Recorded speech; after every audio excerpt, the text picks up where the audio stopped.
hablemos de temas culturales también, porque hay noticias bien interesantes que se han producido este año en el mundo de la cultura y, por ejemplo, en el ámbito de las bibliotecas públicas. Este 2021 ha sido bien interesante en ese aspecto porque ha cerrado con, ojo con esta cifra, 1.551 bibliotecas públicas, lo cual es la infraestructura cultural más grande del país. Para hablarnos de este tema nos acompaña la directora de la Biblioteca Nacional, lugar, dicho sea de paso, para quienes todavía no lo conocen, que vale la pena visitar. La Biblioteca Nacional es un lugar realmente maravilloso, lleno de historia, lleno de muchas opciones, de imaginación, de creatividad. Ella es doña Diana Restrepo. Gracias por acompañarnos. Feliz año para usted también. Bueno, lo mismo, Juan Manuel, muchísimas gracias por la llamada y saludo también a la mesa de trabajo y a todos los oyentes. Hablemos de bibliotecas, que tanto nos gusta a muchos, visitar las bibliotecas, conocer cómo van las bibliotecas rurales, incluso bibliotecas para la paz. ¿Cómo ha sido este cierre del 2021 en ese aspecto que vale la pena también resaltar?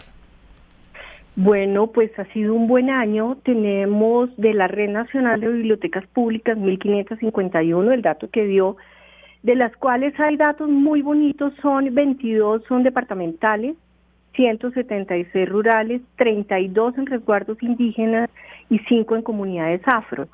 Pero adicionalmente tenemos 450 bibliotecas del Programa Nacional de Bibliotecas Rurales Itinerantes. Ahora, eso significa que este año, a pesar de todas las dificultades derivadas de la pandemia, año 2020, año de la pandemia, año 2021, el año de la vacunación, se ha podido recuperar terreno en esa materia. ¿Cómo ha sido posible? Pues fue una estrategia muy importante, a pesar de que estaban cerradas las bibliotecas, muchas en el país, se implementaron estrategias para prestar servicios remotos. Creo que esto nos permitió la innovación y la creatividad a nivel nacional y ha sido muy bonito, y pues algunas bibliotecas en zonas rurales con baja incidencia no cerraron, pero también hay una donación muy grande de una empresa que pues no les pregunté, no puedo decir el nombre. Nos donó más de 1.300.000 tapabocas y otros elementos de bioseguridad para permitir que este año volvieran a abrir las bibliotecas que no tenían recursos, los bibliotecarios y las autoridades municipales para prestar servicios. Directora, pero en este tema hubo un desafío en el año 2020 con el cierre, justamente con el aislamiento, sobre la digitalización de la vida prácticamente. ¿Cómo van las bibliotecas en el país justamente con el tema de la digitalización, acercar a los usuarios de otra manera que no sea la presencial? Pues hubo dos estrategias muy grandes. Uno, la Biblioteca Nacional fortaleció su biblioteca digital. De alguna forma, este año, por ejemplo, fueron 10.000 objetos digitales nuevos. Trabajamos muy fuerte en ese tema, pero también se enviaron unos dispositivos offline a bibliotecas en las dotaciones básicas y a las bibliotecas rurales que no tienen conectividad, para que pudieran tener acceso a través de un mini servidor, digámoslo de alguna forma, que presta el servicio a 8 dispositivos y pueden tener acceso a objetos digitales y a libros de todas las edades, para todas las edades. Y las bibliotecas rurales para la paz también son un hecho que vale la pena resaltar en este año, ¿no? Sí, es muy importante. Aquí se une la cooperación internacional con AECID, la cooperación española, Territorios de Oportunidad de USAID. Se inauguraron 2 bibliotecas en corregimientos en 4 esquinas, en el Tambo, en el Cauca, y en Chuguldí, otro corregimiento en Samaniego, Nariño.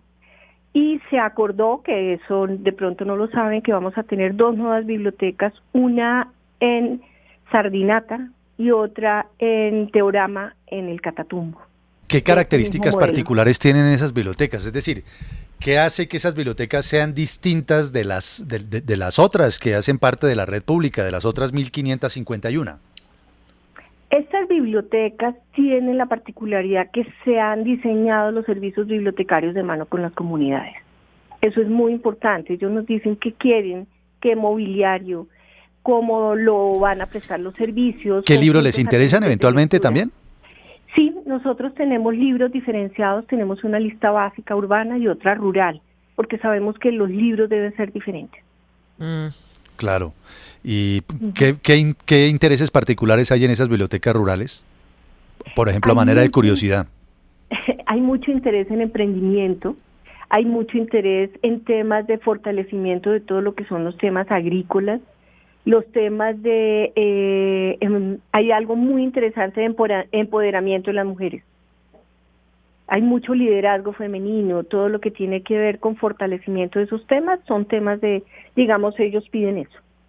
Bueno, ahora lo importante es que hay una red importante de bibliotecas, digo, fundamental que la gente las use, ¿no? Que acuda a ellas. En ese aspecto, ¿cómo está la situación? La gente sí está, los ciudadanos, los jóvenes, no sé, niños, niñas, adolescentes, ¿se interesa por visitar realmente las bibliotecas? Sí, yo creo que es muy importante el dato sin incluir la visita a las bibliotecas de las redes de Bogotá y Medellín. El año pasado, este año, sin terminar diciembre, fue de 8.244.000 visitantes. Es un número inferior al año 2019, evidentemente, que fue de 15 millones. Pero es recuperar porque tenemos espacios con aforo controlado. Eso incide en que no podamos tener la misma asistencia. Pero aquí hay algo importante, es que esta no es la única red de bibliotecas en Colombia. Las cajas de compensación tienen 230 bibliotecas y el Banco de la República presta servicios bibliotecarios en 28 ciudades y 21 bibliotecas. Si sumamos todo el número de asistentes a las bibliotecas es mucho mayor. Pues qué bueno, buenas noticias que vale la pena también resaltar en este ámbito de la cultura. Una curiosidad, ¿qué está leyendo usted por estos días? La pregunta para la directora de la Biblioteca Nacional de Colombia, nada más y nada menos. Mire, estoy leyendo un libro que me acaban de traer y ahorita no recuerdo el nombre, pero ya un momentico se lo digo. Es un libro de una escritora argentina, se llama El nervio óptico, de María Ganiza. El nervio óptico. ¿Y de qué trata? Lo está comenzando hasta ahora. Es un libro, lo estoy comenzando, pero es un libro sobre Buenos Aires.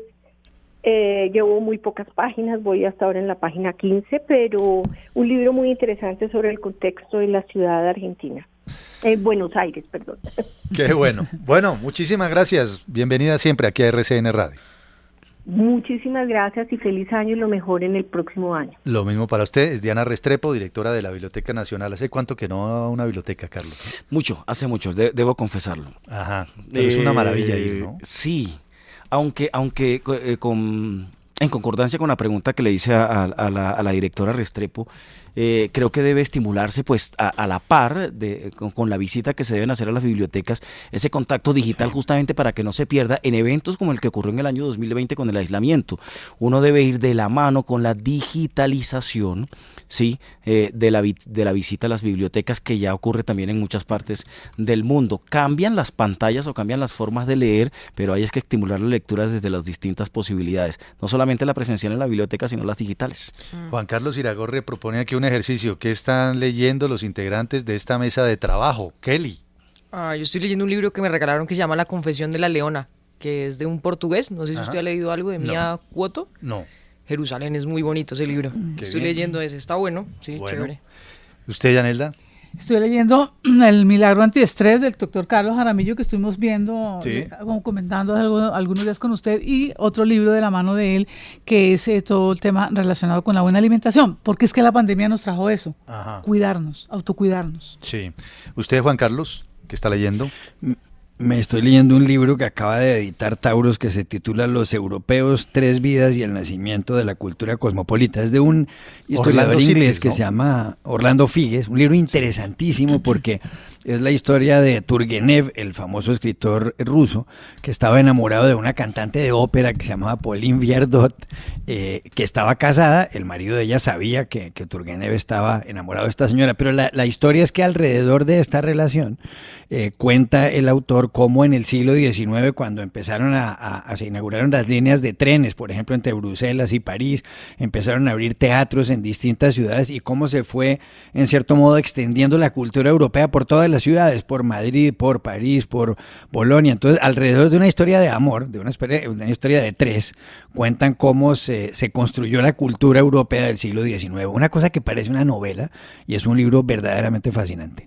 Es fascinante. Sabe que yo leí ese libro el año pasado, Juan Carlos, lo compré, entre otras cosas, electrónicamente, no había llegado aquí a Colombia, ahora ya llegó físicamente, y ese libro tiene unos capítulos maravillosos sobre la manera, por ejemplo, cómo se fue introduciendo la cultura europea en otros ámbitos y en otras naciones, y esos viajes que iban para las óperas de San Petersburgo y de Moscú, que podían durar 2, 3 semanas en un carruaje, ¿verdad?, para poder cumplir la cita, y ese deseo de San Petersburgo de una u otra manera de conectarse con Europa, que fue, digamos, claro, el sueño de Pedro el Grande, ¿verdad?, de querer estar conectados allí. Fascinante ese libro, y es quizás uno de los libros de la década. Sí, sin duda, me leí unas reseñas anoche en grandes periódicos y es lleno de elogios el libro. Uno se queda pensando si no nos hará falta algún día que alguien nos cuente un poco algo más de la historia de la cultura en Colombia. Es decir, ¿a quién se le ocurrió abrir no solo el Teatro Colón, sino los teatros en Cartagena o una sala de cine en Sincelejo o eso de las bibliotecas en Tunja o en Mitú, en tantos sitios, tanta gente que lucha por la cultura en Colombia, y de pronto valdría la pena que alguien nos contara eso, ¿no? La gente que trata de llevar educación, libros, películas y demás al resto de los ciudadanos. Sería un libro fascinante también. Sin duda, y si lo cuenta bien, mejor. ¿Usted qué está leyendo, Carlos? Bueno, yo he leído en el último año, la verdad, he tenido mucha lectura académica, pero me fascinó uno reciente que comencé sobre lectura transmedia, justamente de un investigador argentino que se llama Francisco Alvarelo, a propósito del tema que estábamos tratando, cómo las diferentes pantallas, los distintos escenarios, pasando del libro a las distintas pantallas, cómo no debería bajar el nivel de lectura de las personas, es cambiar de un modelo a otro, lectura transmedia se llama. Qué bien. Señor Neira, José Fernando. Hombre, no soy un gran lector, un asiduo lector, pero me llegó un libro de una gran amiga, su nombre es Sandra Rollave, ella vive en los Estados Unidos, y tiene un libro, ha sacado 2, que de hecho también lo tengo guardado, Juan Manuel, La magia de un atuendo, las historias de Luciana Abril. Es una novela en la que pues ella habla precisamente de cómo se van cayendo esos atuendos y quedan las sensaciones y los sentimientos allí. Ya estoy cerca de terminarlo, así que lo recomiendo. De hecho, tiene un sello que de pronto Juan Manuel lo conoce, no sé, el International Latino Book Awards, tiene un premio precisamente. Sí, tiene un premio, y por eso pues leo a mi amiga Sandra Rollave. Muy bien, buena esa. También leer otros autores que de pronto no son tan conocidos, pero leer y leer.